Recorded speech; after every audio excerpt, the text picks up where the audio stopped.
My name is Les Harris. For those of you who don't know me, I am the trainer for the Eastern region for Utah Foster Care. And the three of us, a couple of years ago now, were able to attend a conference around these issues in Salem, Oregon. And we're trying to take that information and embed it with all kinds of research around neurodevelopmental disorders and deliver it in a way that it's going to be useful. And so my job will be to define what neurodevelopmental disorders are, give you some background, and then Terri and Terumi will talk about the outcomes and what we're going to do about it. And so that's, I believe, where we're headed tonight. All right.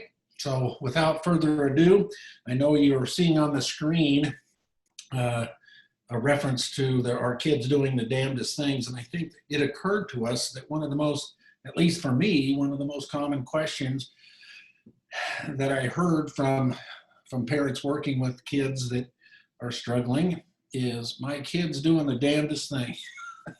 And, so it was very, very common to kind of hear that. So we subtitled it that because that's kind of what we've heard from our families.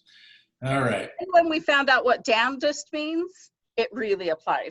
Yeah. And, oh, wait. So I was on a little bit of a delay there, but I blew right past the definition. And so you can kind of see it on your screen. But what occurred to all of us is, our kids are doing what they learned and the best they can to get through hard things. And so we're going to try to talk about it in that context. So, all right. So let's start from a place where we're going to agree on what we already know. And this is stuff that I don't want to spend a lot of time on, but essentially we're going to be talking about child maltreatment and how it's been linked to so many structural, behavioral, emotional changes in the neurobiological system. And the studies have documented the impact of trauma and toxicity on children, on their general health and emotional well-being. So there's not a lot of debate about this anymore. The impact is clear, and we understand its impact on the brain structure and function and some of the outcomes. So we don't need to spend a lot of time going over that material. And even from Dr. Terri, who is many consider to be the expert on this stuff, as it increases risk for children. I mean, you look at all the diagnostic criteria that we use to label children, and we talk about attachment disorders, eating disorders, anxiety, PTSD, and a number. And so we know that trauma is contributing to those outcomes as well. All right, and one of the reasons I like the terminology toxic stress, particularly for our topic tonight, is because toxicity is the most significant contributing factor to neurodevelopmental disorders. And so we're going to be talking about the obvious ones, whether it's mercury poisoning or maternal alcohol use during pregnancy. Those are introducing toxins to the physiological system, impacting the growth of the fetus and the embryo and so forth. But essentially what I'm pointing to here is when we talk about trauma, we're also talking about a level of toxicity that is introduced into the physiological system that can have the same deleterious effects as many of the substances that we'll be talking about tonight in terms of its impact on growth and development of the child. So I want to be clear that trauma can produce high levels of toxicity to the physiological system and have many of the same outcomes for other toxins that are more obvious. So we'll talk about those as well. And I would certainly invite both Terri and Terumi to add any information they feel like is important as we go through this, or anyone else for that matter. But I really want to be clear that when we start adding up the list of outcomes for children in trauma, whether it's fetal alcohol exposure or trauma, witnessing domestic violence, sexual abuse, whatever it may be, I want to be clear that the outcomes almost across the spectrum are very similar for children. And so because of the way this impacts the ability of, of the brain to kind of flip a switch in the very essential stem cells that inhibit connections to the frontal cortex. That is the learning part of the brain. And so anytime that happens, that can be interpreted in a variety of different ways. And we have to get to the crux of what is the most significant contributing factor. And that's why we'll be advocating for children to be fully assessed and have some neurodevelopmental assessments done in order to really get a handle on exposure to toxicity and specific historical information that can give us a better picture of maybe some of the outcomes for children, because that teaches us what to expect. It also allows us to provide interventions that are more specific to the child's needs. So that's our purpose in delivering this information, or at least one of the purposes in delivering tonight's information. So I'm not going to, again, spend a lot of time on the outcomes. Most of you have heard of the ACE studies and the outcomes for children. It defines all of the kinds of trauma that children are experiencing. And so what we have learned to recognize that anytime children go through these early adverse childhood experiences, it will disrupt their neurodevelopment. And we're talking about neurodevelopmental disorders. And we already know that trauma, early childhood trauma, disrupts neurodevelopment, leading to many of the emotional, behavioral, and even physiological outcomes for children that longitudinally will have a long-term deleterious effect.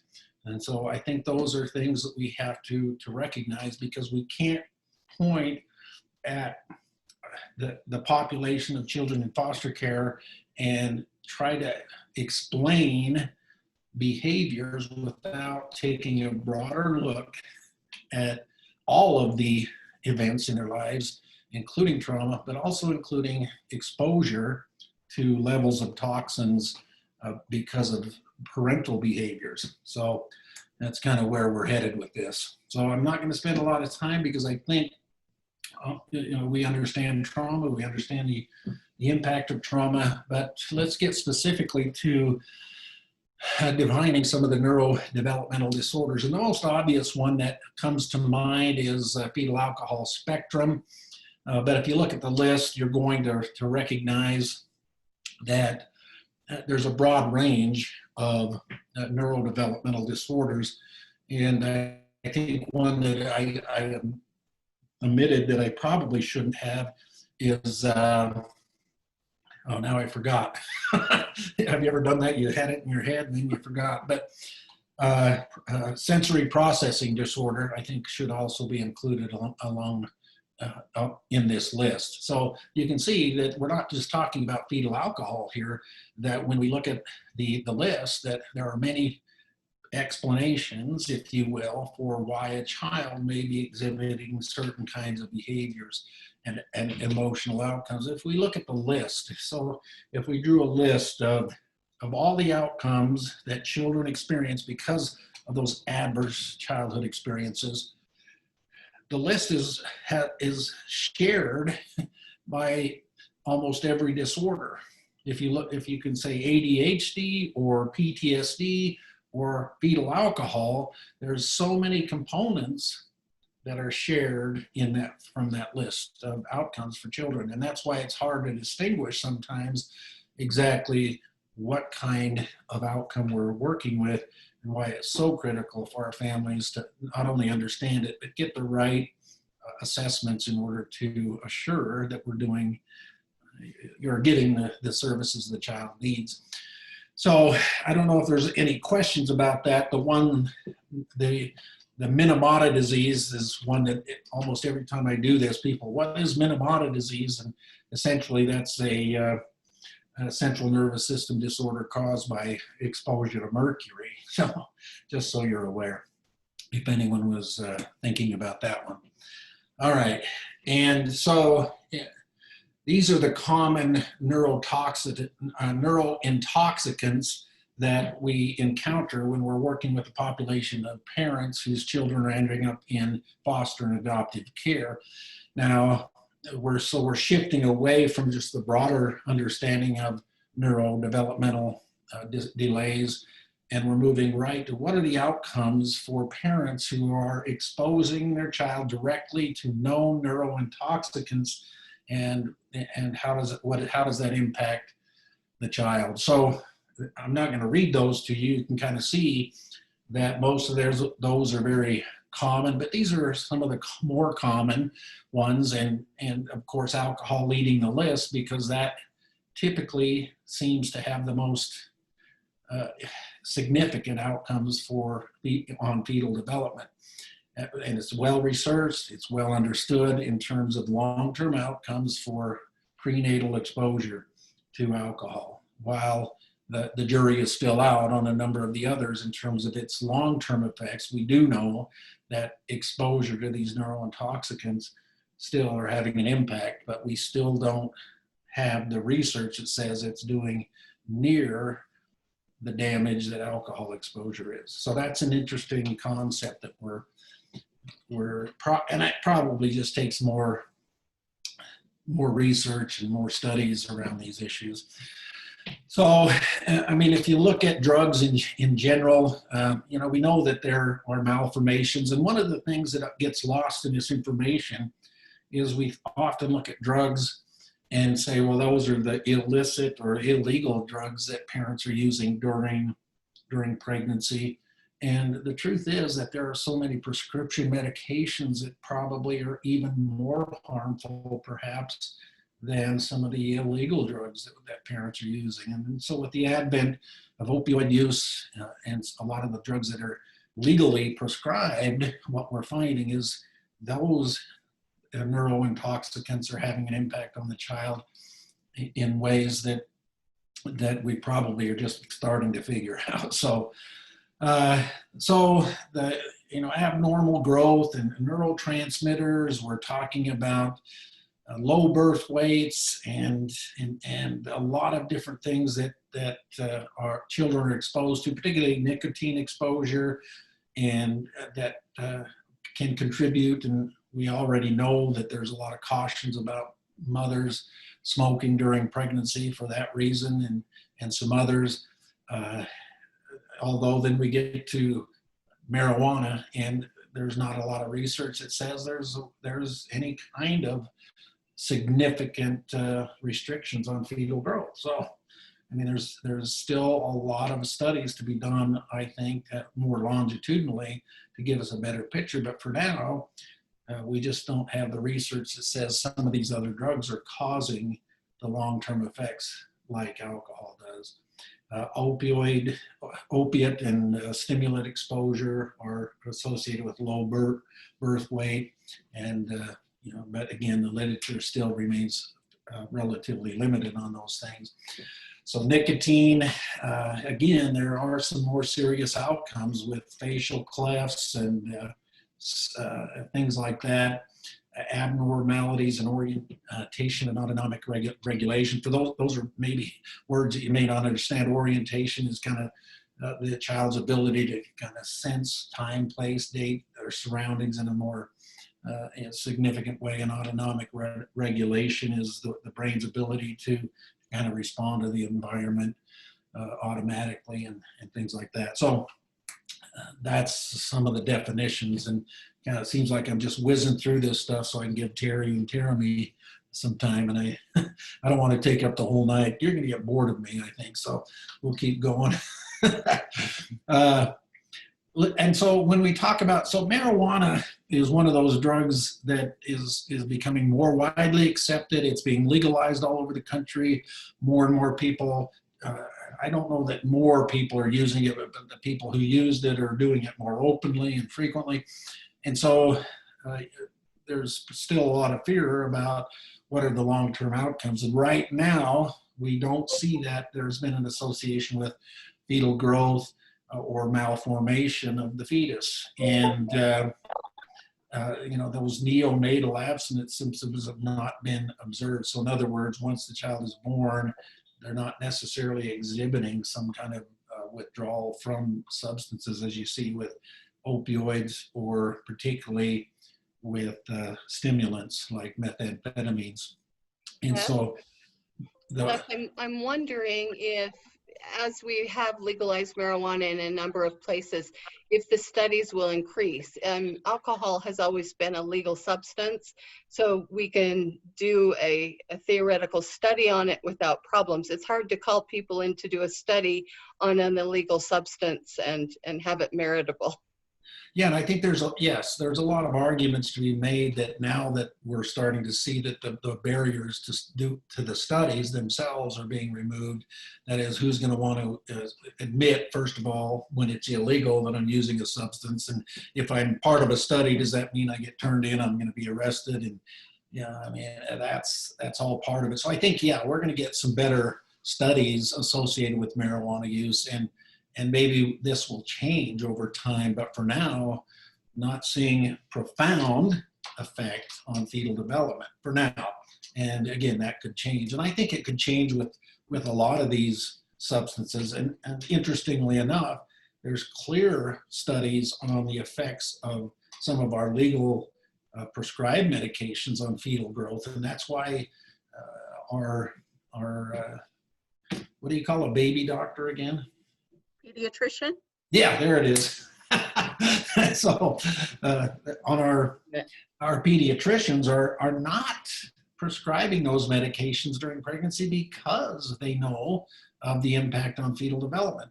So we do have a lot of research around the effects on legal prescribed medication, but you're right. I think once we start to get a better handle on some of the outcomes of the illegal drugs, we're going to see some different research that pulls out that there are probably more profound effects than we've ever imagined.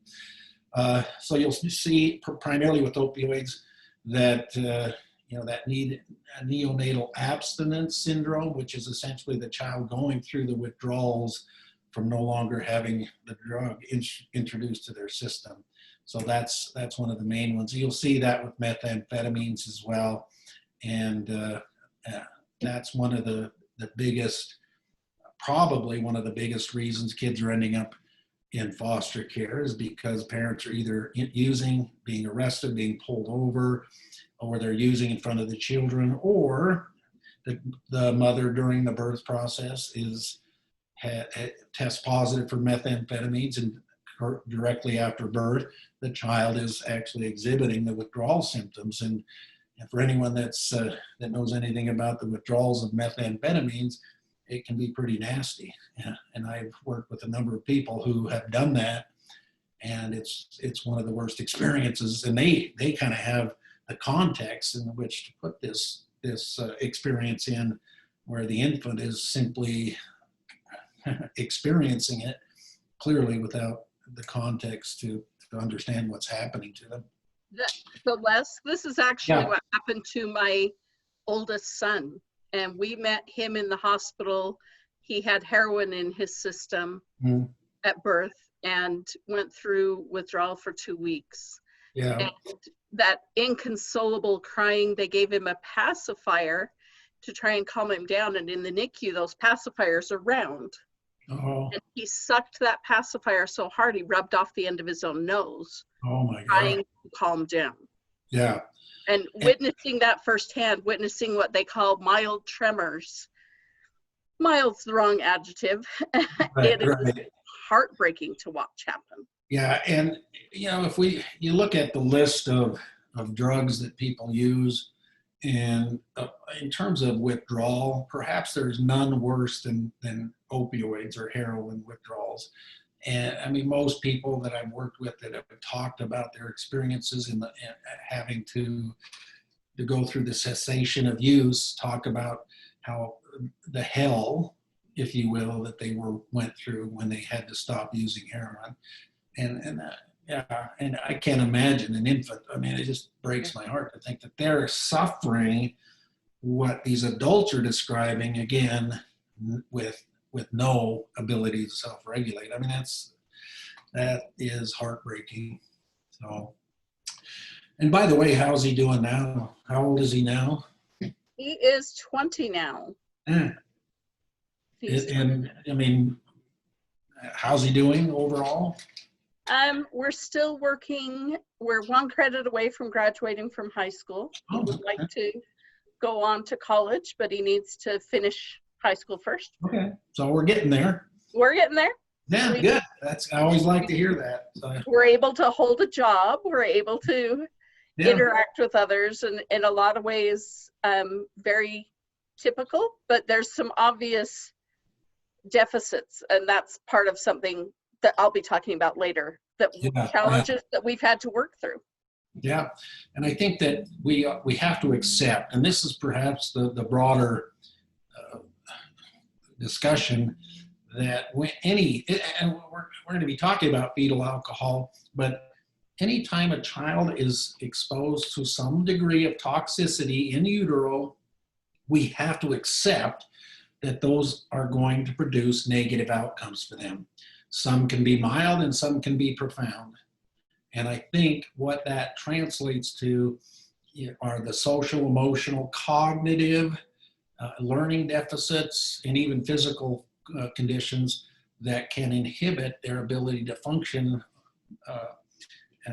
at least what would be considered developmentally appropriately. So that's a tough one. But if we also look at outcomes and say, well, if they have those delays and they have those developmental outcomes, can they still live normalized lives? Can they still produce productive behaviors and be happy and in relationships? And for the most part, we say, of course.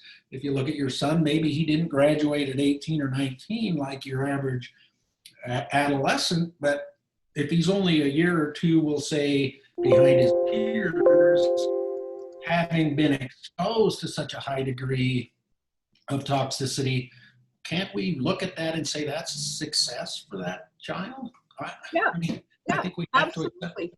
Yeah. This is a healthy, happy kid that is able to hold a job, has a girlfriend, is doing really well in a lot of arenas, but there's some places where there's a delay. Yeah. Yeah. And I think but still the outcomes can, when we have the right interventions, when we have them plugged into nurturing, stable, safe environments, some of the outcomes can be good. Okay, so now I've hit a brick wall where the slides are not progressing. So anybody have a suggestion for me? Okay, try. Okay, try again? Yeah. Yeah. Nothing. You got nothing? Yeah. You were hijacked probably because I tried to write a comment to someone. Oh. God, I have a lot of power. Oh, wait a second. Amazing. Does this work with children? This just happened. A lot of things just happened. Are you We will controlling? always give you all the power, Terry. I'm so sorry. I won't respond to any of you. Stop asking questions. Well, apparently I can respond and it All right, doesn't Terumi, impact him. So you respond. I'm not. I'm done. Okay, let me get to play here. I can't get to that little deal on the bottom that says play. Hold on. Let me see if I can move this thing. Oh, we're fighting. Give me the control for just long enough. I'll leave it alone. So One quick second. There. Now can you see it? Oh yeah, there it is. So Okay. what most of you are witnessing are the miracles and both of technology, but also the deficits that sometimes. trainers on one presentation. Yeah. So, all right, let's see. Yep, there it goes. Thanks. I'm back in business. So there's there's so much understanding about fetal alcohol spectrum disorder and the emotional, behavioral, cognitive outcomes, and perhaps the most well understood is the physical abnormalities. And so the eyelids, the openings between the upper and lower eyelid, flat upper lip, flattened philtrum, which is this little crease right under your nose, flat midface, things like that. Those are well known. And certainly looking at the low birth weight, decelerating weight over time, not caused by nutrition, and kind of a disproportional low weight to height. So, again, they're going to, in terms of their percentiles, they just don't match as you would anticipate with your average child. So CNS stands for central nervous system, decreased cranial size. And when you have decreased cranial size, that certainly will impact the structural brain abnormalities. So the corpus callosum, which is the structure that holds the left and right, or helps the left and right brain communicate, is sometimes not only impaired, but absent in the brain, and that can have profound effect. Motor skills, hearing loss, tandem gait, poor hand-eye coordination, things like that. We look at the heart, what's happening around the heart, and the vessels included in that, and there's some abnormalities there. The nails on the finger, it's called hypoplasia, which is underdeveloped incomplete nails. Shortened fifth digits. The bones in the arm can be fused. The spinal column can have some abnormalities, including scoliosis, and permanent flexion of one or more fingers. And so that's, again, you see their fingers kind of locked in various positions. And other evidence, shortening of muscle tissues, one or more digits with permanent deflection, so they're pointing in different directions. The chest wall, and this one's perhaps one of the things that can have some of the most profound outcomes, is those chest wall deformities. In other words, our chest has to have room for all of the internal organs, and in order for them to function, there has to be the adequate space, room, and environment. And so the outcomes for kids is that often the organs within the chest are being pressed or pressured in ways they shouldn't. So that can have some profound effects on them. So again, one of the more common themes is the fusion of bones, not only in the arm, but you can see that in the neck. You can see that some of the vertebrae are impacted in maladaptive ways as well. And so I don't know if I want to just read all of these to you, but you got to get a sense here that kidneys are being impacted, and the urethral system and urine flow all being impacted potentially by exposure during pregnancy. And then we get to the visual impairment and focus, their ability to use binocular vision, their depth perception, all of those things can have an impact. And of course, including the hearing loss. And, it's interesting. We know that people are born with hearing loss. We know that people develop hearing loss over time. We know that accidents cause hearing loss. And I'm just a 62-year-old guy that suddenly realized I can't hear that well and decided to get hearing aids. And you know what? It does make a difference in terms of quality of life, even though, you're hearing things you haven't heard for a long time. It actually does enhance your experience. And I'm talking about, this is just a normal life stage thing for me. So, man, to think that hearing loss is so profound, it boggles my mind how devastating that can be on the system. So now we look at the behavioral problems. And so I don't want anyone to look at this list and say, well, man, my kids have all of these things, and therefore they must have been exposed to alcohol during pregnancy. Well, I could plug in, as I said earlier, some of the other traumatic experiences that children have gone through and eliminate fetal alcohol exposure from our discussion. Now we could look at that and say, well, these are the outcomes of trauma anyway for most kids. And so we have to be careful to come up with lists to make a determination on whether something is what it is or what it isn't. We have to do the testing. We have to do all kinds of assessments and things to make sure that we're getting the right diagnosis for kids. Cognitive functioning, of course, anytime we look at the impact of these this neurotoxicity on the brain, you're clearly going to see an impact on the way they learn and their intellectual functioning, and again, how they integrate information, and that can have huge effect.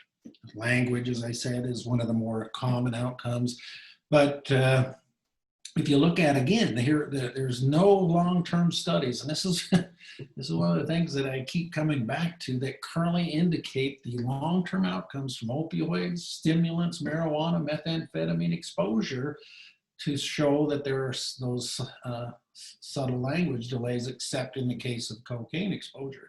So again, I think there's still a lot to learn, but I think we have to agree that the level of profundity is clearly there when we're talking about alcohol, but we don't see that same level in some of the other substances yet. And again, if you just look in a general way, we can point to some incidental outcomes, such as poor performance in arithmetic with nicotine, significant academic school problems with alcohol, reading and spelling with marijuana, underachievement, but achievement for opioid exposure still hasn't been adequately studied. But again, cocaine, is something that they're still studying to make sure. So you can kind of see some of the outcomes in terms of achievement. But man, when we talk about alcohol, we have to recognize how profound effect it's having, and still have to figure out what the other substances are doing in terms of outcomes. And that may take more time. But again, I just want to be clear that, and I think I've said this now the third time, that any time a neurointoxicant is introduced to the developing child during pregnancy, that will never have positive outcomes. As a matter of fact, we can predict that will always have a negative impact on the growth and development of the child in utero. So I think that's something we can all agree on. And again, unless I have misinterpreted the information and the research, I can't ever point to anyone that say it's okay to do A, B, or C during pregnancy.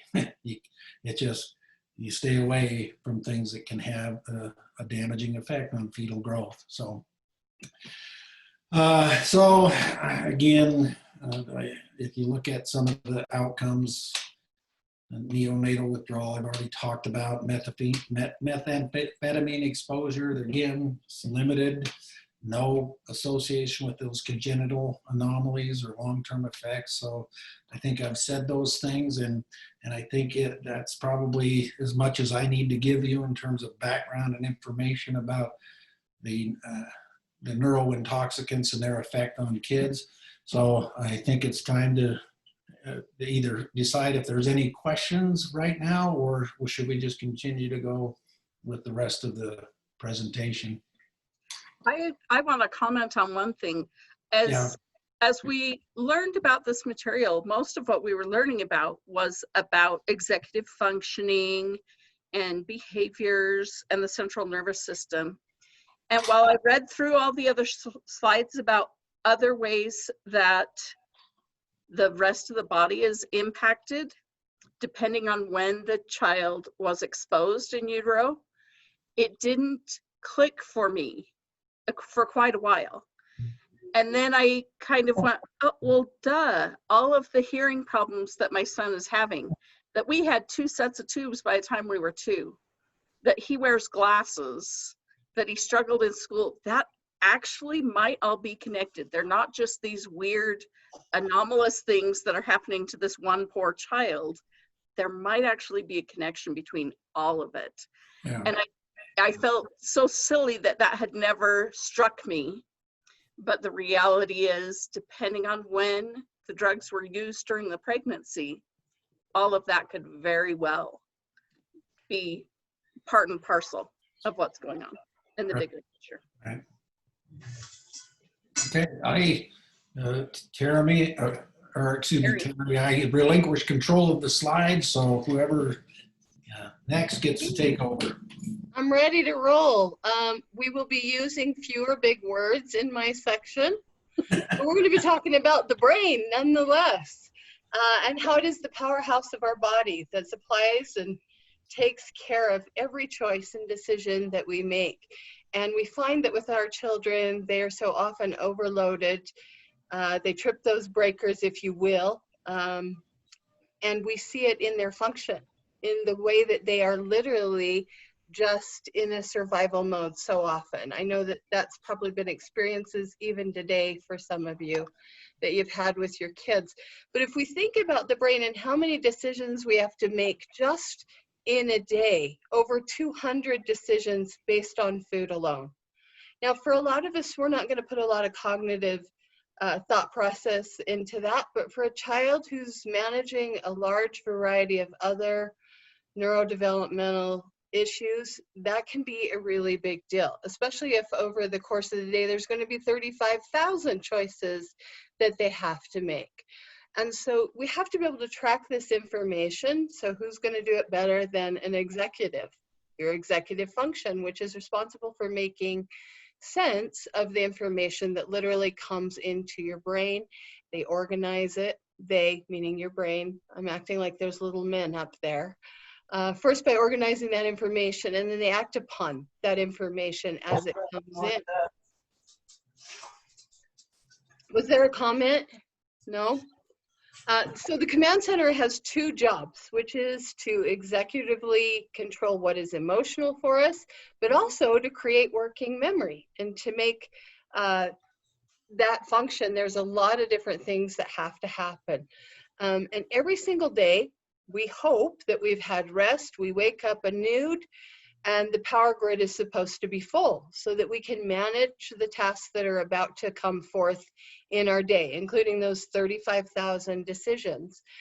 However, what we are discovering and have been discovering, but unfortunately not until literally 1990, did the word neurodiversity start to become a thing, thanks to Elizabeth Singer. And I believe there was also a gentleman who was writing for the New York Times or something that contributed.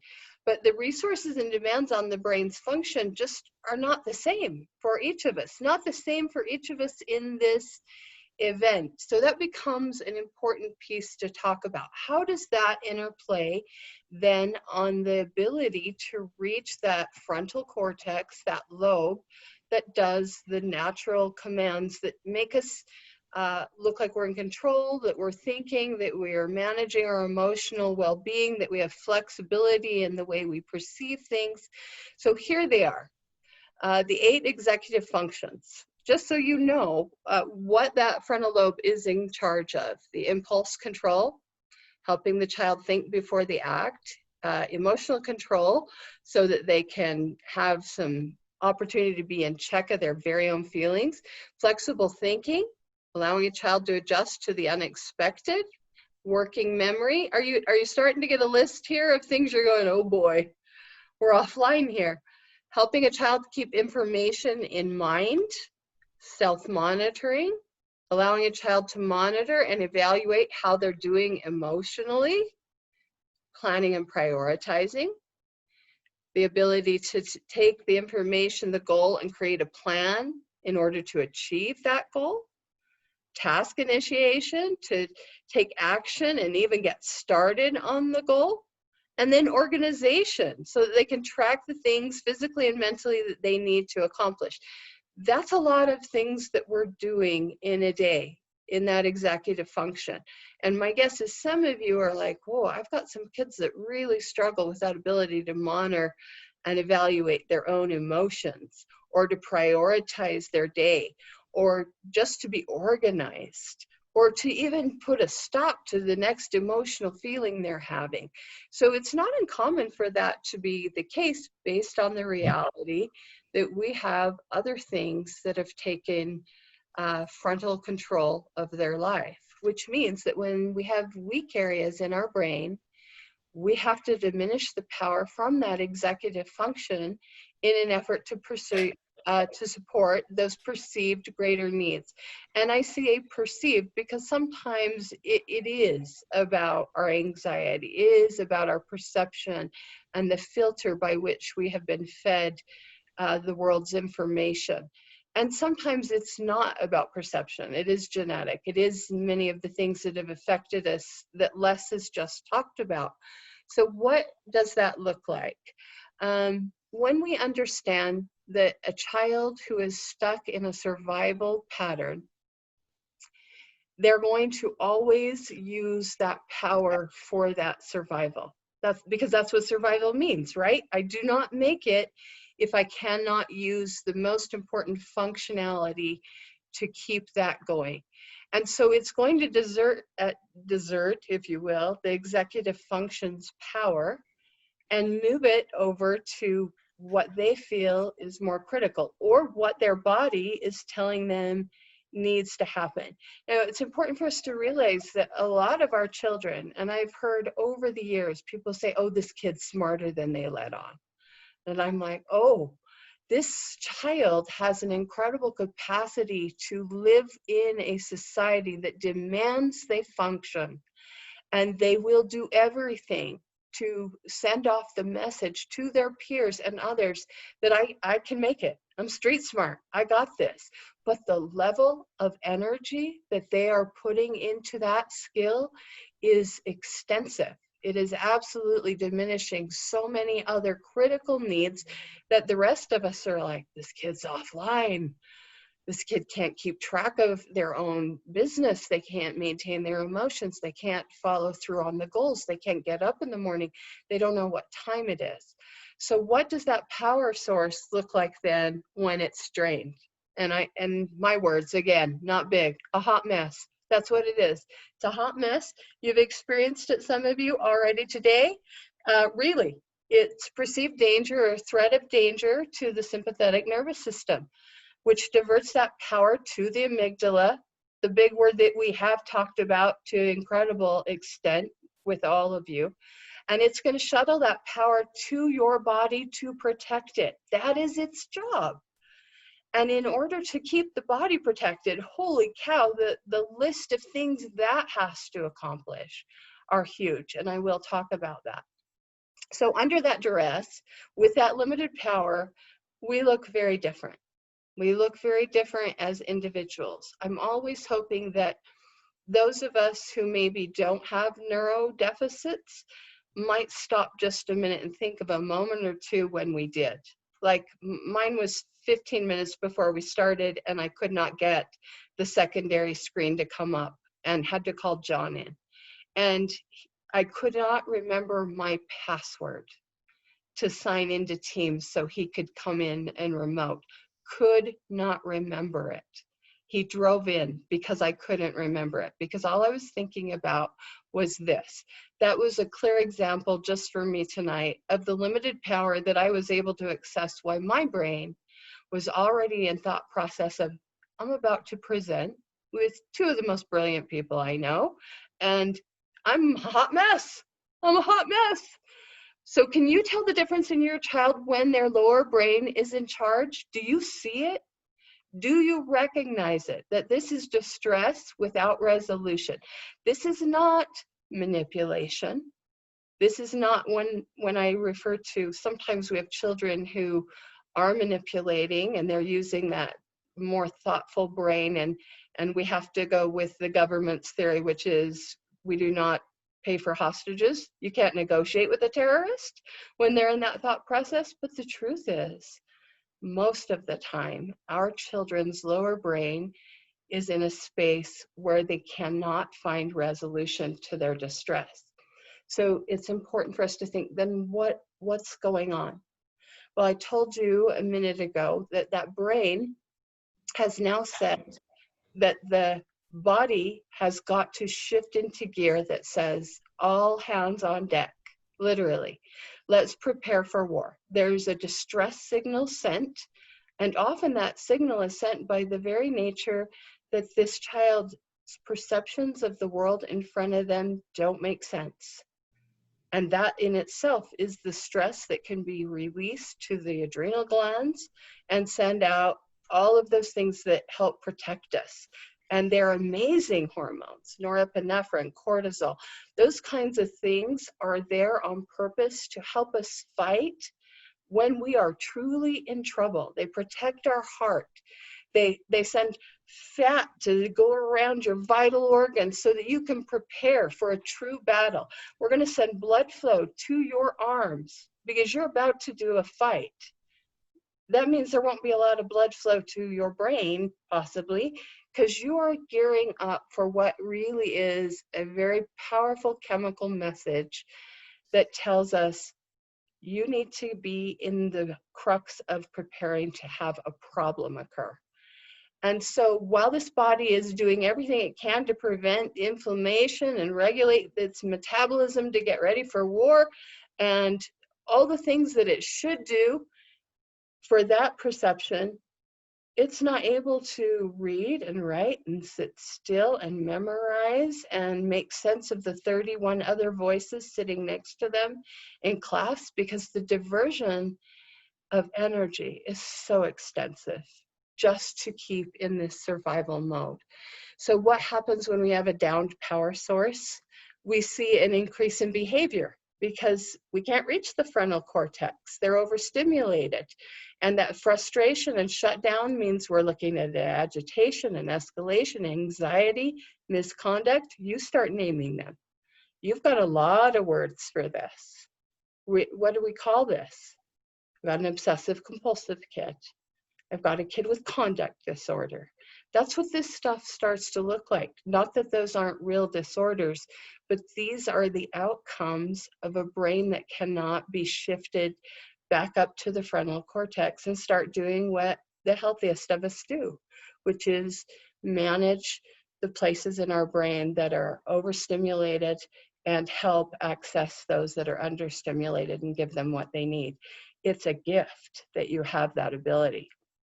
So I want to always chime in at the bottom here where I says, this can happen to the big people too.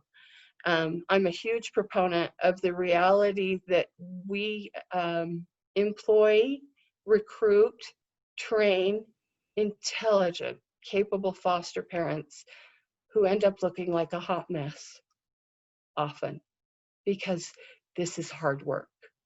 And the reason it's hard work is you too can be stuck in your lower brain surviving the very nature of the craziness that is going on in your home.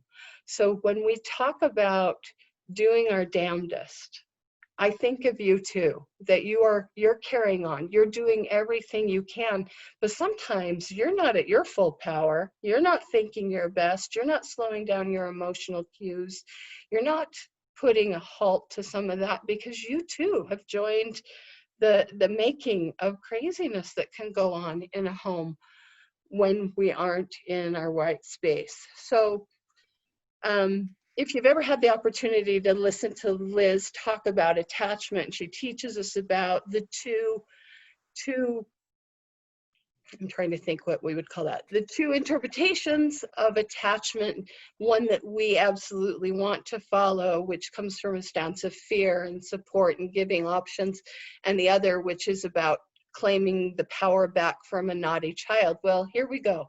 Let's talk about the history's interpretation of children that have been labeled with such thing as fetal alcohol syndrome, autism, ADHD, and sensory issues. Those are things we talk about from a perspective of deficit, disorder, dysfunction. And that didn't just occur recently. That goes as far back as 1910 with Henry Goddard, who was a psychologist, who referred to his intellectual tables as the moron, having an actual terminology for these particular children. Then we can go into the current DSM-5, which has recently added the disruptive mood dysregulation disorder. How many words do we need to describe a child is in distress? And we're waiting right now for a new term to be added when we get around to the next DSM for this new term called sluggish cognitive tempo for ADHD kids. Now, we can spend a long time just trying to decipher what in the hell did that mean. I'm sorry, I'm not supposed to swear in front of all of you. But what in the hell does that mean? Except for a whole lot of incredibly negative definitions about our children. And then we send that information to people who create interventions, which is our school system. So special education has been paralleled after regular education with similar objectives, but with lots of remedial and corrective methods in play, because children are struggling. We've got to keep them corrected and moving in the right direction. So as we move towards this revolution, and I'm going to call it a revolution, of looking at children that have neurodiversity, that we all have neurodiversity, that we are going to move more towards a focus on what is a strength. How can we look at this differently? So I'll make this really simple. A couple years ago, I had a gentleman in my class, him and his wife came through. He had done about half the classes and disappeared for months.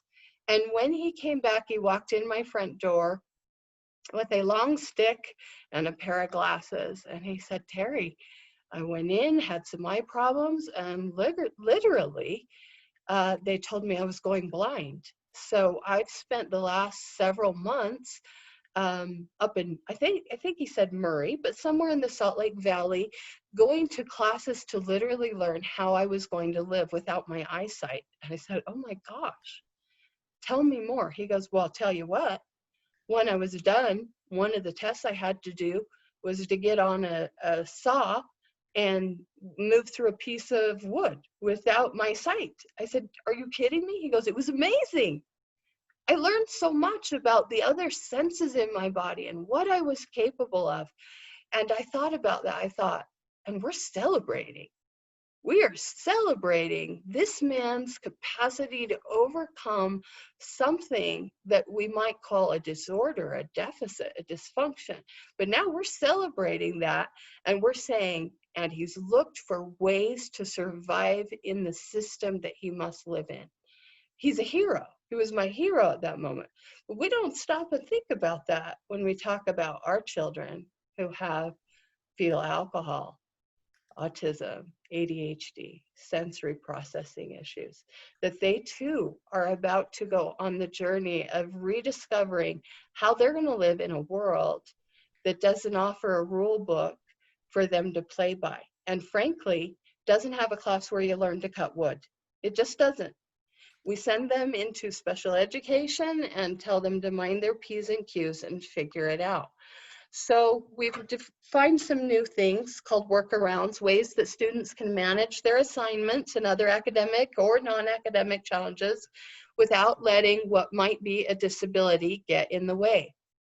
And those are looking like things when a student has the ability to use another kind of instrument to learn to create a diagram or write something. Maybe if you had a horrible handwriting, you could use Dragon Speak Easily or Windows Speech, because that would be a good translative process for you. And then it would be typed out for you, and we could stop with the fact that you don't have the skills in your hands or the ability for you to write. We just won't focus on that.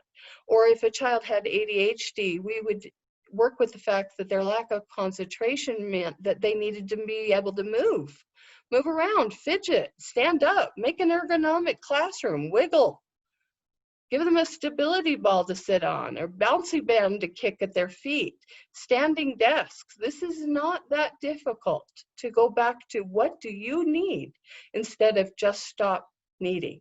So my son, I have to tell you, my son learned his spelling words the best on the trampoline. Interesting. Jumping and bouncing while he learned them. Sure. Or shot higher. Absolutely. Had to be some balancing going on in the brain using multiple tools here. So these tools are employed in some special education programs. We've seen them extensively. If you want to talk about gifted programs, we're seeing a lot of that. We're seeing where they're adding more opportunities for children to learn depth about history or a depth of knowledge about another language. But we're still struggling, if you will, when we talk about individualized education plans and really grabbing on to the incredible gift this will be for an individual's ability to move forward. And it's all about the positivity. And there should be something on this to tell you where I got this little special education paradigm, but it's not listed here. So I'm sorry, I'm going to have to get that on there. But it's all the transition of looking from disability to diversity, to looking at the strengths and the challenges and how can we utilize those for this child to get more variation on how their brain works and use what works for them. Make it a skill that they can be successfulized, maximize on the strengths, and minimize the spots where they're weak. So we help those students value what's diverse about their brain and use that growth mindset. Because if a blind man can improve his hearing to such an incredible degree, why can't our children equally take places in their brain that are not doing so well and look to the other spaces that are probably off the chart? Because I know you're seeing that too. I know you're seeing, I'm seeing it in the little ADHD kid that comes to my house, my 8-year-old grandson. I'm watching him the other day. I said, Roman, what are you doing? He said, I'm making a trebuchet. I'm like, I can't spell trebuchet.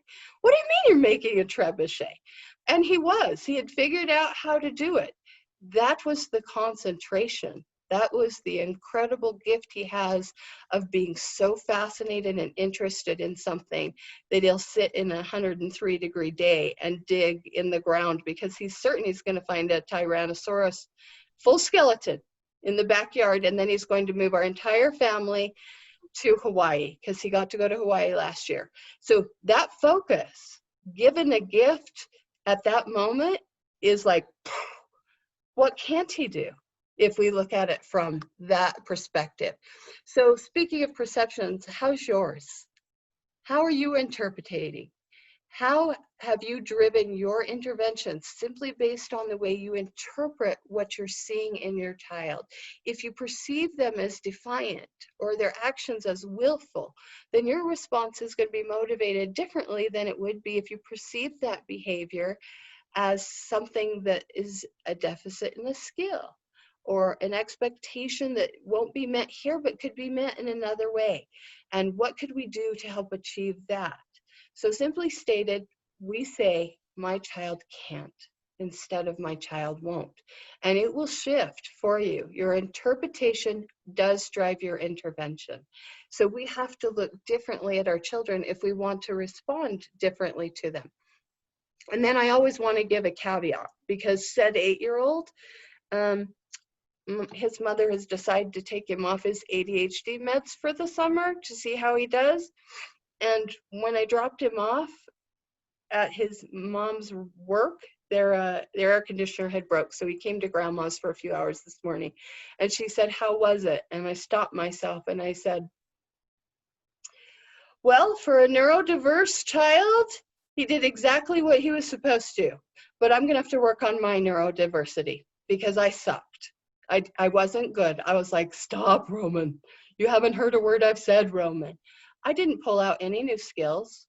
I didn't try writing something down to show him. I didn't use anything more than everything I've always done before, which is my verbal commands. And they didn't work. And I knew they wouldn't work.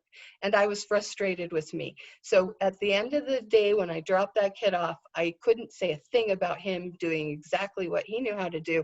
I had to own I wasn't willing to use good neurodiversity myself.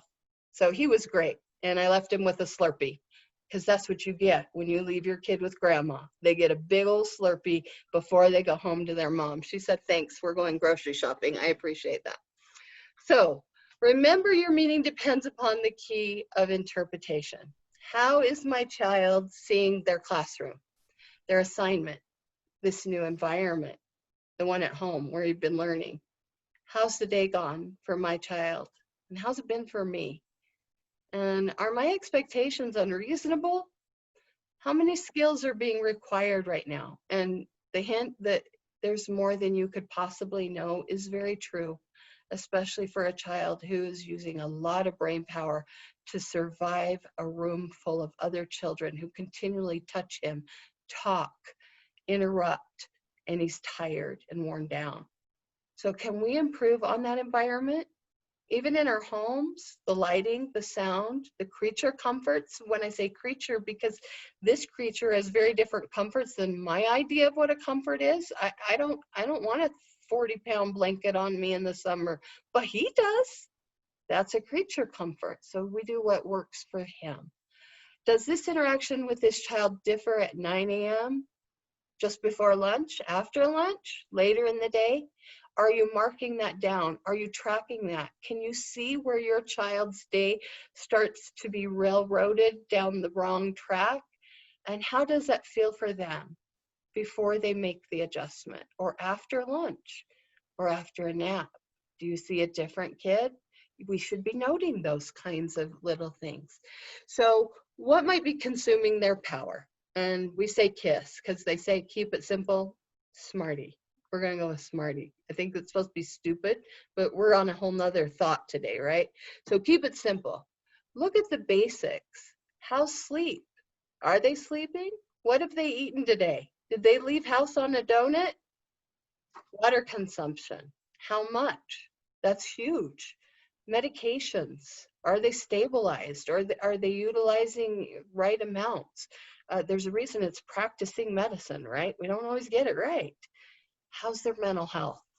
How overloaded are they that it's COVID-19 and they can't go play and they haven't been to a movie and they're not sure if they're going to get to go to camp?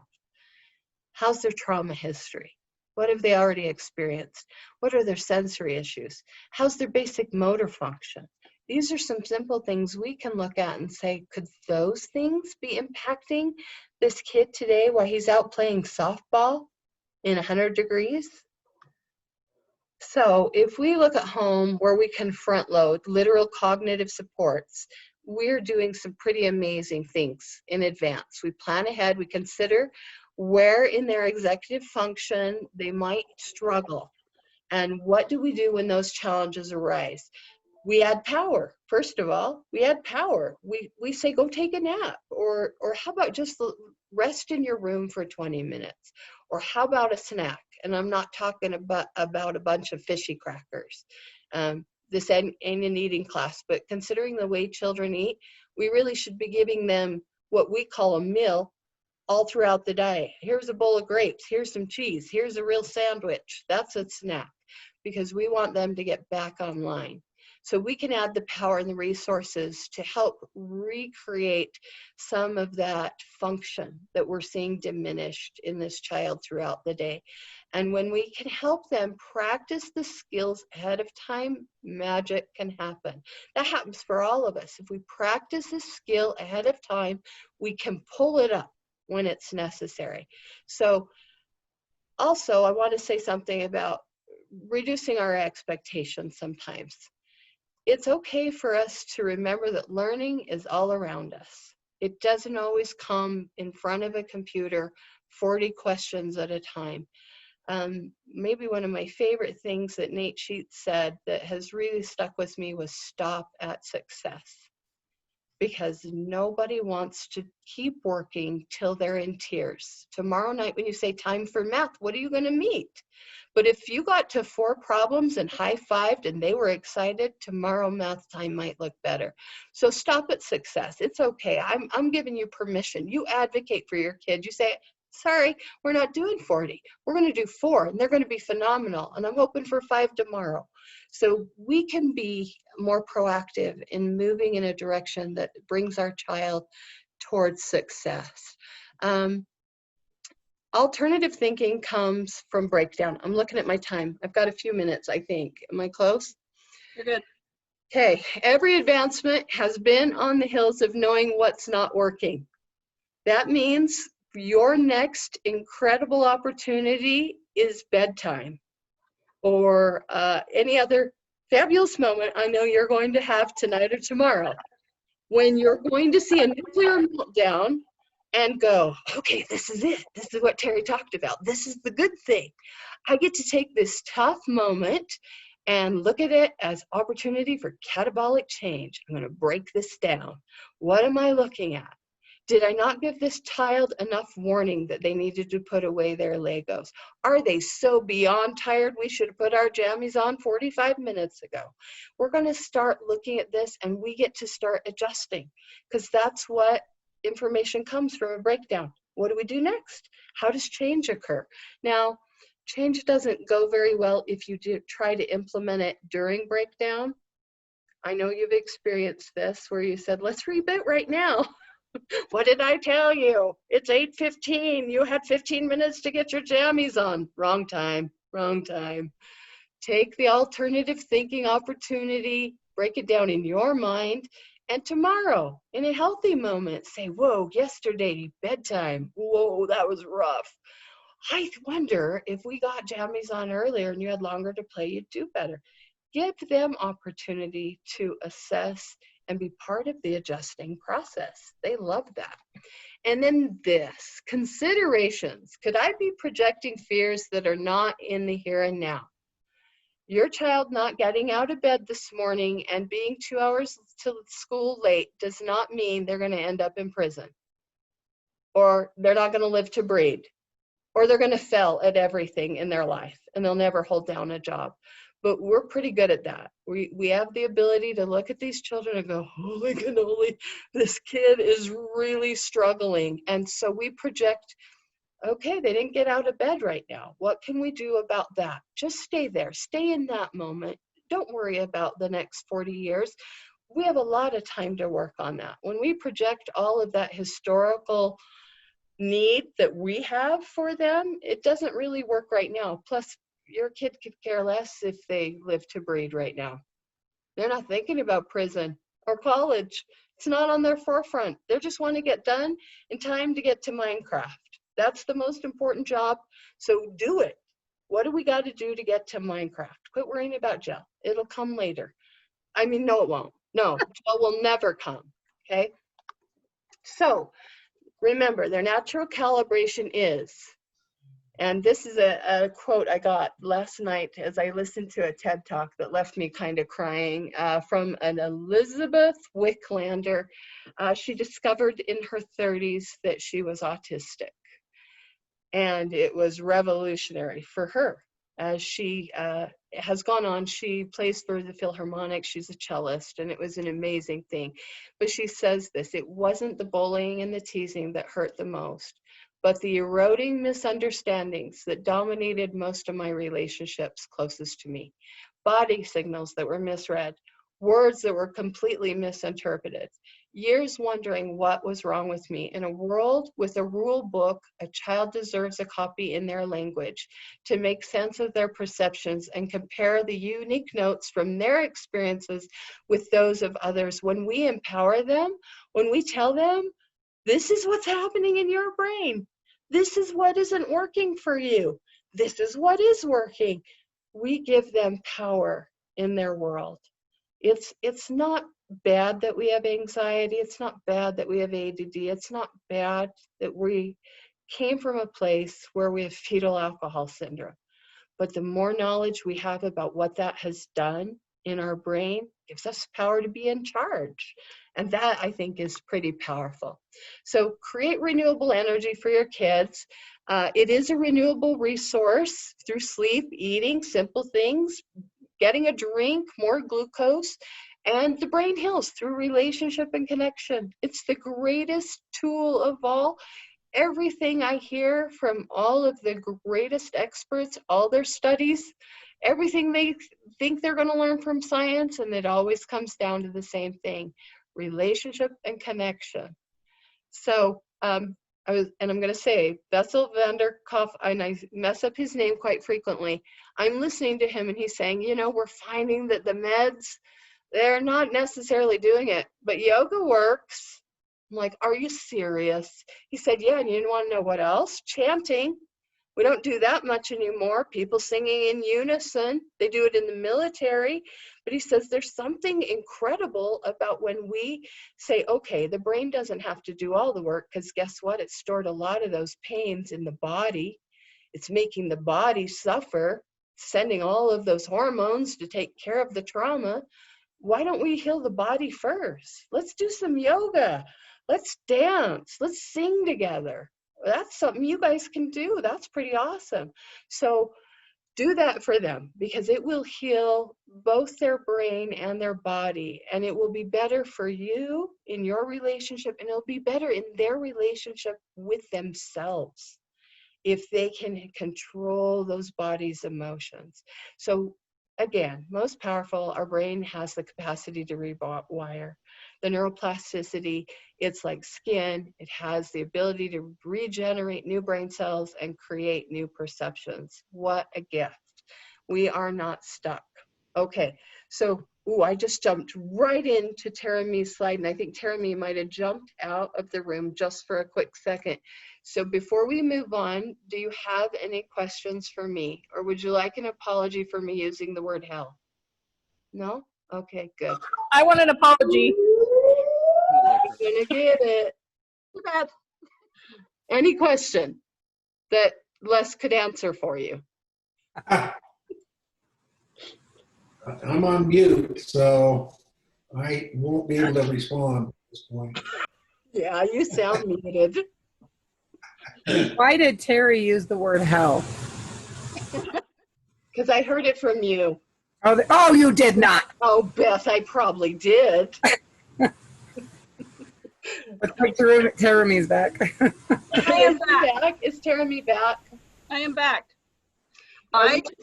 I just had one of those meltdowns myself. Right as I knew you were about to turn the time to me, my computer said, I'm not logged in or plugged in. And it shut down. Oh, man. You're doing good. I'm highly impressed. You have good cognitive function, my girl. I have a question, if it's not too late. Please. Could you explain more about the glucose and why that would help? Well, glucose is sugar, and sugar does so much for the body. Have you ever seen anybody who's diabetic without glucose? That's true, but I'm just thinking what sugar does to our foster daughter, and it's not positive. Yes. Okay, So if you could explain that more. I would love to. Sugar used appropriately, meaning we don't give a child a bowl of ice cream before they go to bed. That's a nightmare, right? That's midnight me walking in. He's got his hands behind his head, says, hello, Grandma. I'm like, no, why are you still awake? But how about just before you take a test? How about before I need you to read for 20 minutes? How about before it's time for you to go outside and mow the lawn? Use it when it will serve the purpose of the function. We're adding energy to the pot. So that's when glucose might be more valuable. We can use it for those benefits. But in truth, our body always needs glucose. Once it's out of it, you can find healthier glucose than some others, right? I didn't say a Snickers bar. You can give them a bowl of raspberries and some yogurt, but or you can give them a Snickers bar too. I don't care. You do you. Don't bring him to Terry's house at midnight. It's all good. No, we'll just put him to bed with the other one who's had ice cream at 10. It'll be good, no problem. Anyway, so there we go. That's what I can tell you about glucose, and that's not a lot. Anybody else have a question? It's kind of finding that balance. Yeah. If they're diving too low as far as energy, boosting it back up, and if they're too high, doing some calming activities to get them back in a normal range. Right, for sure. Do you want control of this, or you want me to be in charge? I want you to be in charge. Okay. I'll let you take over. Let's go. So one of the things that we've been learning about for quite a while is the collaborative problem-solving method, or collaborative proactive solutions is another way to use that acronym, but the CPS. which is very different than CPS when they're conducting investigations. Different model, same acronym. Sorry about that. But the method behind it is something that we've already been talking about a little bit, and that's that kids do well when they can. And when they can't, they don't. When they're struggling, it's because they don't have the skills to meet the expectations that we have for them. I have boys who are neurodiverse. I have a daughter who's very neurotypical. And it's a CPS model, collaborative problem solving, or collaborative proactive solutions. Sorry, I'm seeing the chat down here at the bottom, responding to that. And my boys have some of this alphabet soup of diagnoses that some of it's accurate, some of it may not be, but it never really helped me figure out how to get them the skills they needed. Other people within the school system, and that is why we chose to pursue having them tested and seeing what diagnoses they may have, because it helped those in the school system know how to work with them better. But it really didn't help me solve the problems I was struggling with them at home. Knowing that my son has autism didn't solve the fact that if we didn't leave at before 6:05 on Sunday nights to go to my mom's house, like we always left, clock to go to my mom's house, by 6:07 he was having a meltdown. And then none of us wanted to go to my mom's house on Sunday evening.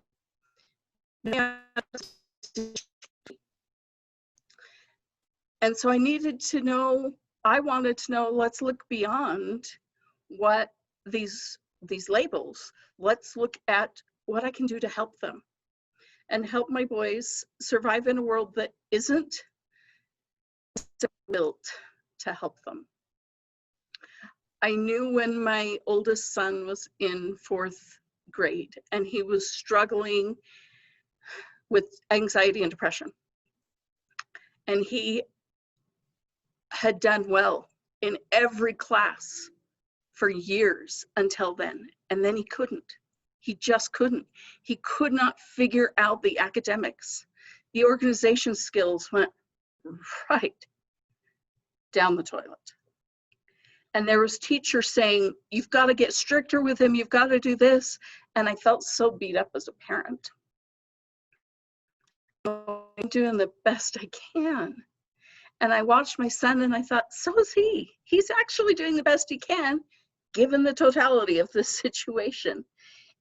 If you've had your child tested within the school system or a neuropsych done, they're telling you phrases like working memory, processing speed.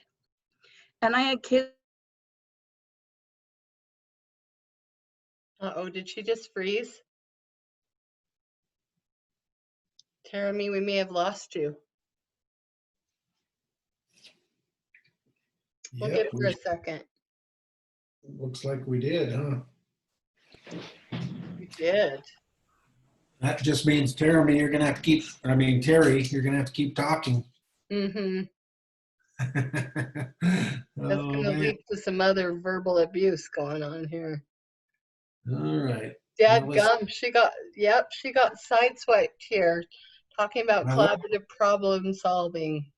I'm gonna call her while we're doing this. Okay. Yeah, I'm pretty sure.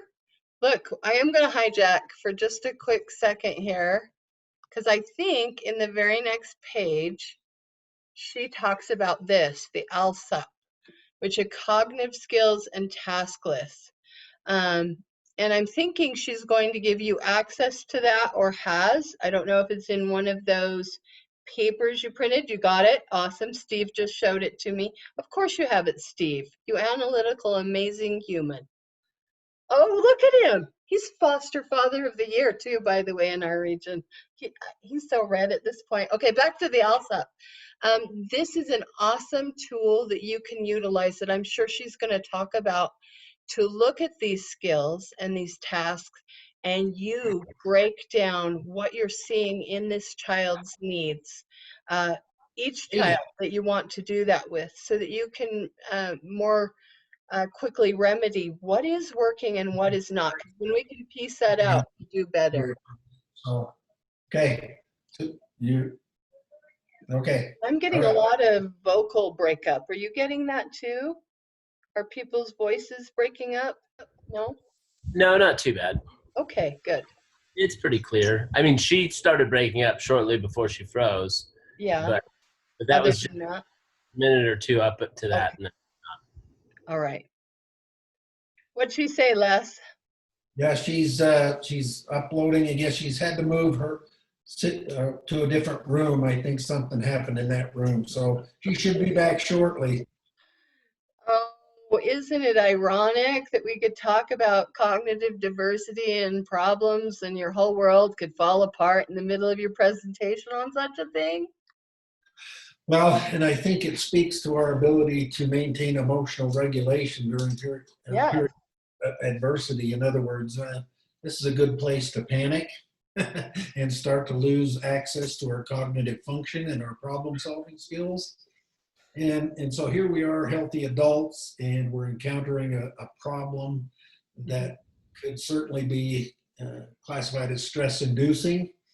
And one of the things that I think we as caregivers need to improve, and I'm speaking for myself and just general in relationships, is the ability to regulate one's own emotions in the face of adversity, mainly because that allows us to continue to access parts of the brain that are necessary for problem solving. And as we apply that same concept to children, we have to step back and recognize, well, if they're not able to access that part of the brain that allows their cognitive skills to help them or assist them through that moment, then we're going to be wasting a lot of time and energy trying to get them where we think they ought to be instead of where they're at. Right. Yeah. That's one of those hard things we continually bring back, is that your capacity to look at your own regulated process will be everything in regards to this child's ability to do the same. Right. So I don't have control of the slides. Do you still have control of the slides? I do. Is she still trying to get online, maybe? No, I mean, I haven't seen her. She's gonna love that I'm hijacking this whole presentation. So here's the hard part. Can you pick one? You're gonna do the LSUP. You're gonna see a variety of things. There's some tools here that maybe she's gonna talk about, because sometimes it's hard for us to narrow it down. We see a variety of things, and they can overlap. Like Les was talking about, diagnostically, there are things you see that are true for ADD, but they're also true for autism spectrum, or they're also true for fetal alcohol, but maybe in different contexts. So we have to look at that. Is this built on the perception that this child can't pay attention? Or is this child bored or not socially connecting? So we're going to look at this very carefully, and then you're going to pick one, because one bite at a time, especially if you're going to try something altogether new in your practice. And then you're going to start the conversation. I'm not sure what the is, except for we're probably going to do a whole lot more listening. Yep, that's what she says right there. Look at that. We're going to do a lot more listening. And I've noticed that you have difficulty with, and we give them opportunity to expand. Again, not what's wrong with you, what's happened to you. What are your thoughts on this information? And we listen. We don't interrupt. We're not going to argue with their viewpoint. We're going to give them time to share how they interpret the problem, and just listen. Because back to my slides, the relationship is going to move this intervention as well. So your ability right here, you might stop yourself and go, wait, but we're not moving in a progressive way. This child's going to talk about blaming or things that maybe they don't take accountability for, and you're going to be trying not to roll your eyes. But you are building upon this child's perception of the problem you're discussing. So if you come in with all the answers, it's a short conversation. We got to give them some opportunity. Any thoughts on that yourself, Les? Well, no, I think it's, again, it goes back to what I described about being able to help the child make sense of why the behavior is happening in the first place. So they don't even know. I mean, if we remove from our thought process that the behavior is willful, then we have to recognize that this child's responding not out of some malevolent intent, but because they don't know either. They don't even know what their behavior looks like. So when we can point that out, we can focus on the behavior. I've noticed you're having difficulty with taking a shower, taking a bath at night. And if we can point that out, let's talk about, let's listen to why that's so hard for them. And then we are in a better position to listen to what they're saying so that they can be heard, but at the same time, engage in some problem solving. What would work better for you? You're right.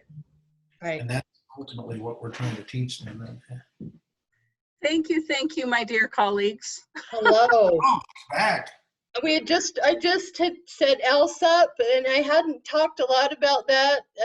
If you want to, I'll move backward, and you can talk about the assessment of lagging skills and unsolved other fun things. You want me to go back, please? Yeah, real quick.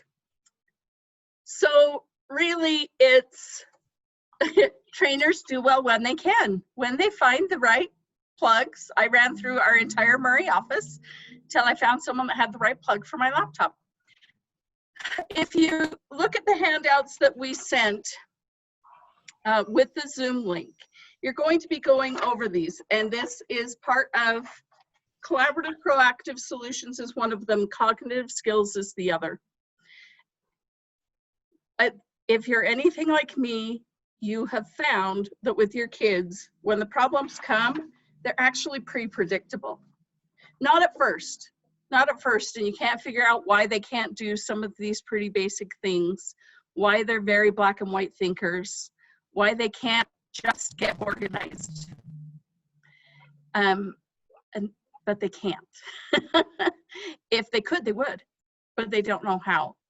And so when I first filled out each one of these, I did it separately for each of my sons, and there was a huge list. And it was depressing that there was a huge list. And yet at the same time, that's where the hope lies. Because if you can tackle one of these things at a time, you'll start to see progress in all of these things. And I have been working using this model with all three of my sons, and to a limited extent with my daughter, for probably about 2 years now. And it has made a difference. My husband and I have to do it together. It really does help if you do it with a partner. When we were first trained on it, my husband and I sat down with the list, and Terri actually sat across from us and helped us drill down. Is this problem happening as far as not wanting to get out the door to go to a soccer practice? Does it happen every time, or are there certain times?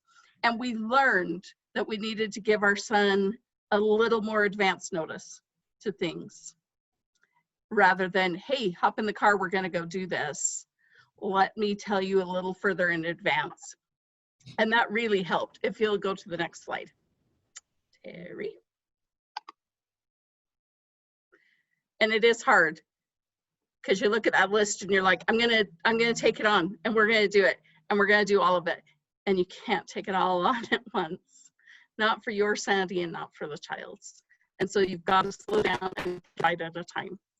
But when you do that, the nice thing about both of these lists is, as the child develops skill, and as you develop the skill of collaborating together, you build lots of these other skills in time. Your child doesn't see everything as black and white anymore. when they know you have a perception of the problem and they have a perception of the problem, and you're going to sit down and work on it together so that you can both get what you need solved. And they start seeing things as more black and white. They start seeing the process of how to do this. So we're identifying the challenging behavior, correct? Yes. And then we're seeing how that plays out. What does that look like? Is that what we look for? And the child won't get out of bed, or the child has a complete emotional breakdown. So after we get the skill, we look at the behavior that comes with that lag. Is that happening? Yeah. And we start with, this is happening. These aren't just one time and you're doing it in the moment, like Terri said. This is something that's really predictable, that you are going to have this problem on a really frequent basis. And you're going to start to figure out what the issues were that caused it. And then you're going to problem solve and brainstorm together how to go forward. If you'll go to the next slide, Terri. Can I add something? Please. Well, we talk about children's behavior as challenging. And I think we've read, in all of us, maybe even within the last day or two, all the trainers have read an article about neurodiversity. And it really pointed out the fact the way that we frame the behaviors as challenging means it's not the child, it's challenging to the parent, but the child is the one who is actually challenged by their own trauma. So I think it's probably a good idea to reframe it in a sense that we can kind of look at it as not my problem, in that sense that I'm saying I'm challenged by the child behavior. The child is the one that's being challenged. And Yeah. I think that's something to keep in mind. Absolutely. Absolutely.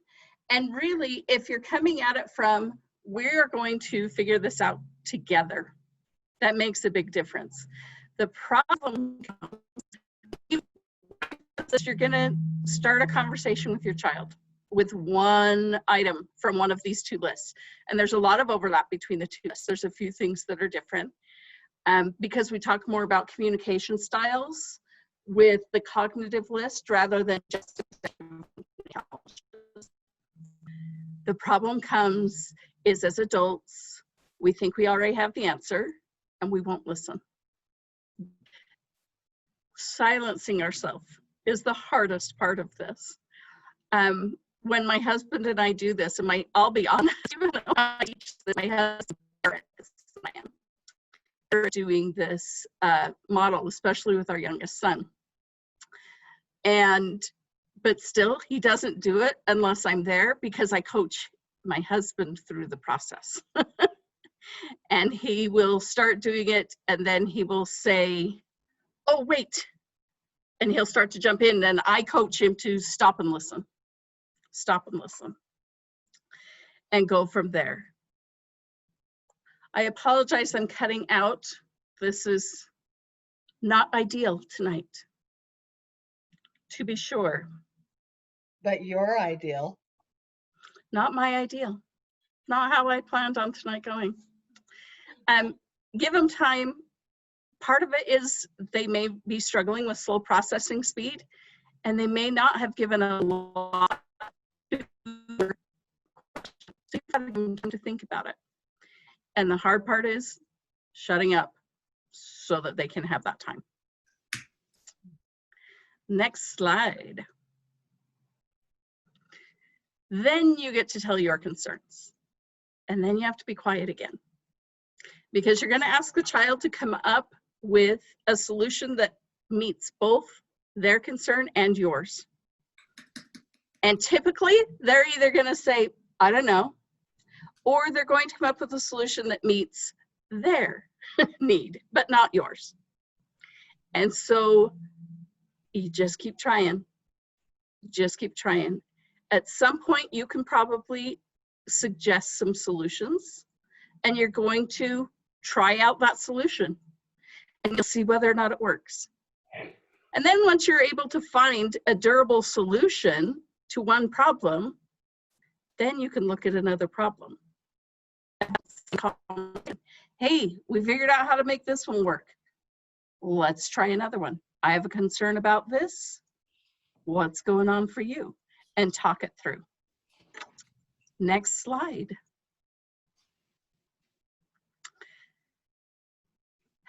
So don't be doing this in the moment. That is the quickest way to shoot yourself in the foot and damage your relationship with your kid. They're not in the right space in their brain, and neither are you probably. And don't worry that this situation won't come up again. You're talking about situations that are highly predictable. It will come up again. So have the conversation, not at bedtime. Have it when they come and just cuddle up and talk to you. Have it while you're driving in the car. Have it when there's not a lot of distractions. And then let them think. Next slide.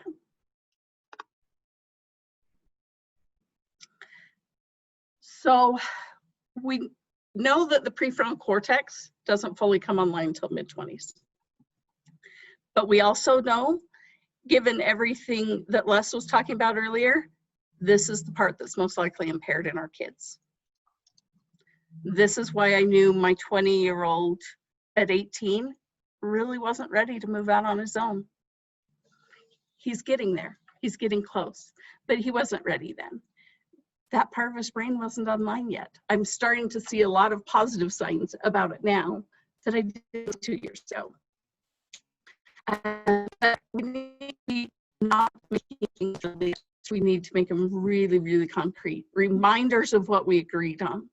So any visuals you can use about the reminders help, because words access a different part of our brain than pictures do. And it's harder because then there's the translation of the tone and there's the translation of all the words. You need to go back to the visuals. Keep it as simple as possible to remind them what it is you agreed on. Next slide. Oops, sorry, I was answering something. You're good.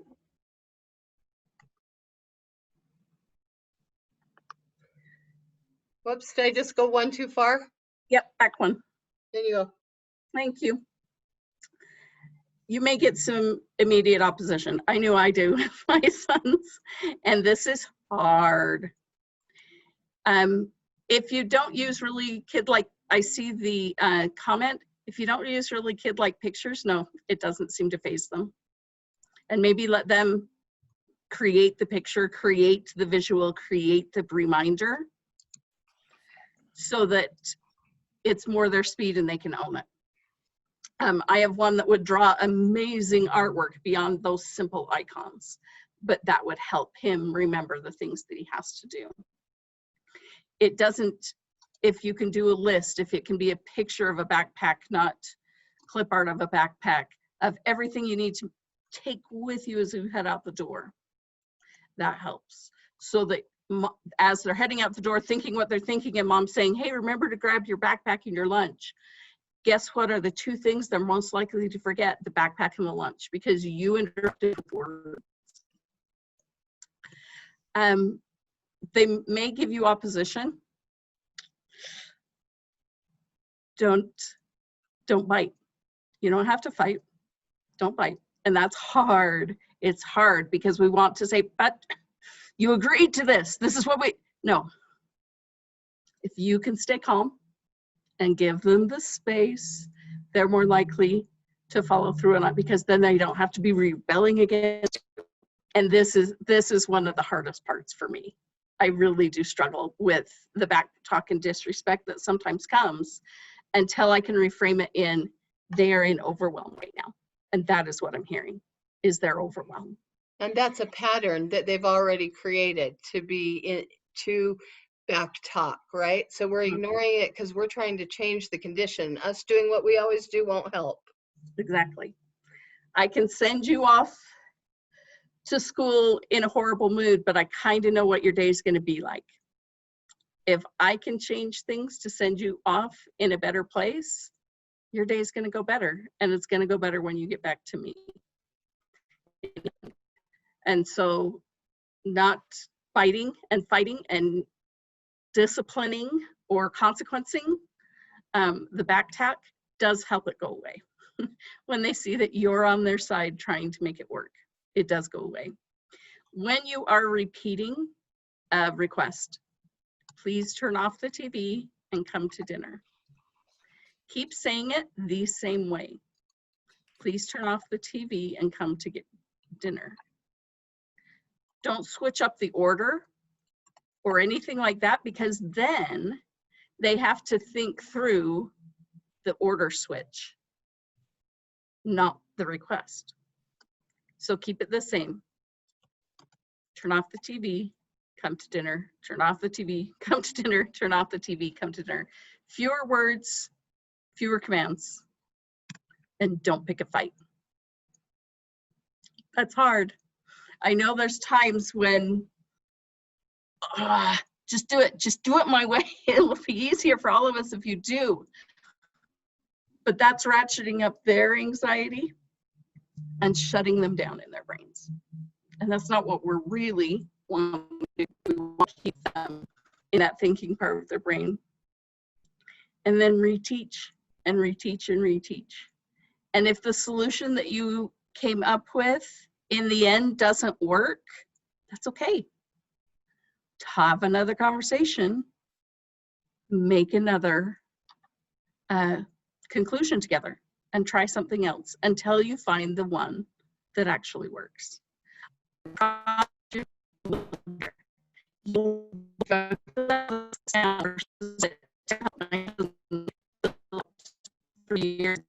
It would be so different, because we've had a lot of practice at doing this. And I have 3 sons that have neurodiverse challenges. I get a lot of practice doing this.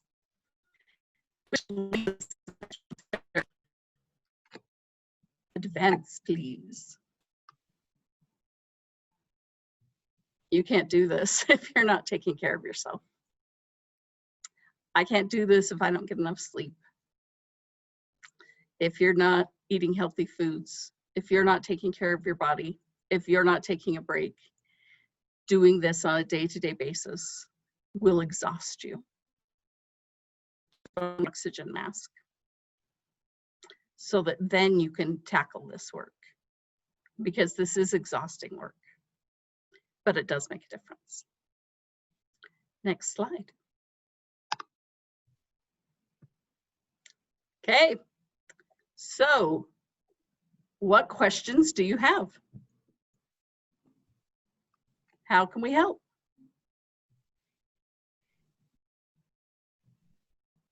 Do, do, do, do, do, do, do.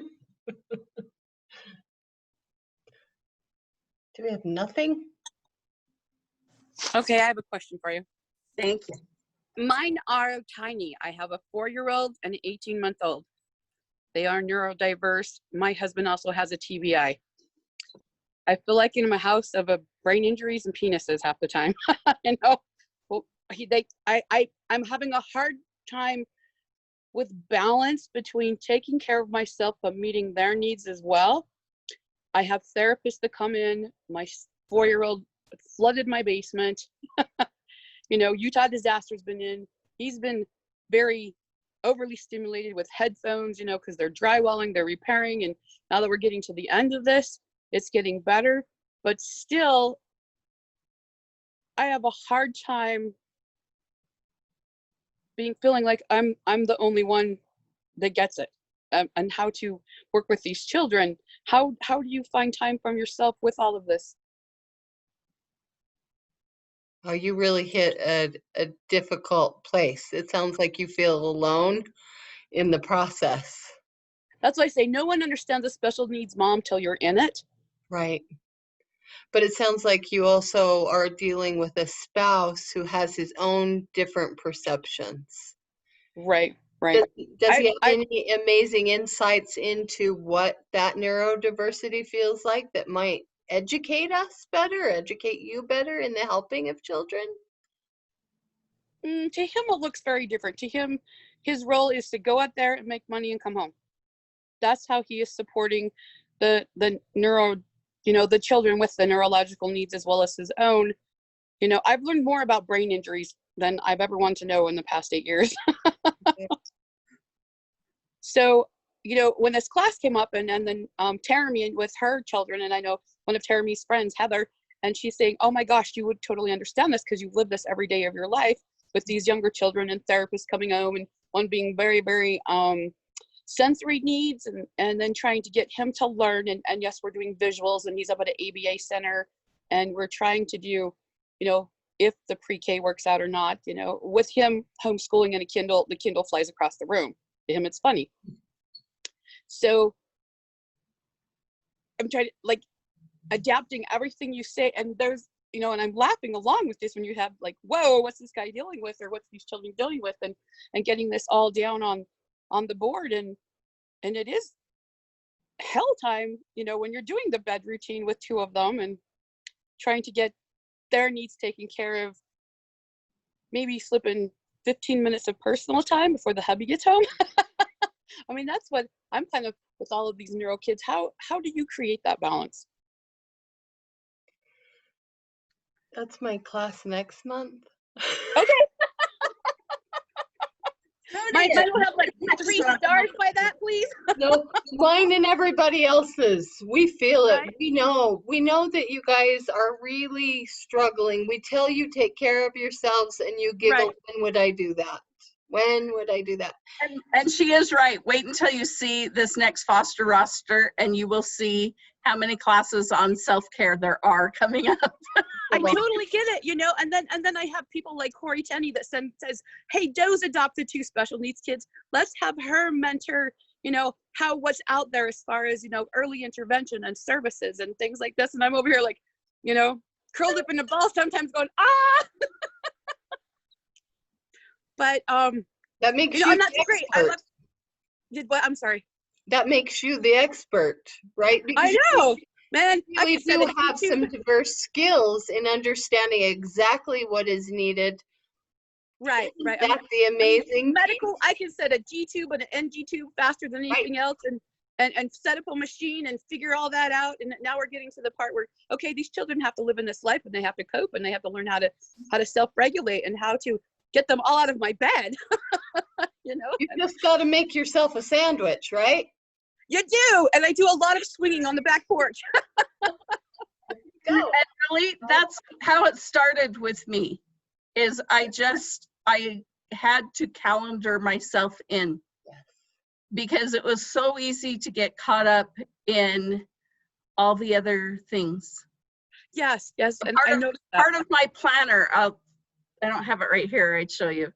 I have a section that is things I need to accomplish every day around our house to keep our house running. Right. And I have my work list of things I'm going to do. But the very top of my list every day is my self-care list. Guess which one is the hardest for me to complete on a daily basis? Self-care. It sucks. If I get my teeth brushed that day, I'm like, ah! And so I have to be very, very intentional that list takes priority. Okay. That has to count. That has to be a part of it, or the rest of that list falls apart.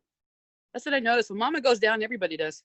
But that's why it's there. And my daughter's like, those are like easy, fun things. Why do you have that written? And I said, and I'm a list maker. And I said, so I can put a gold star that I did those on a daily basis. Right. Mine are color coordinated Post-it notes. Yes. I can't just assume that I'm going to do it. It has to be on my to-do list to do, or it doesn't happen. Right. That's what I noticed. It doesn't.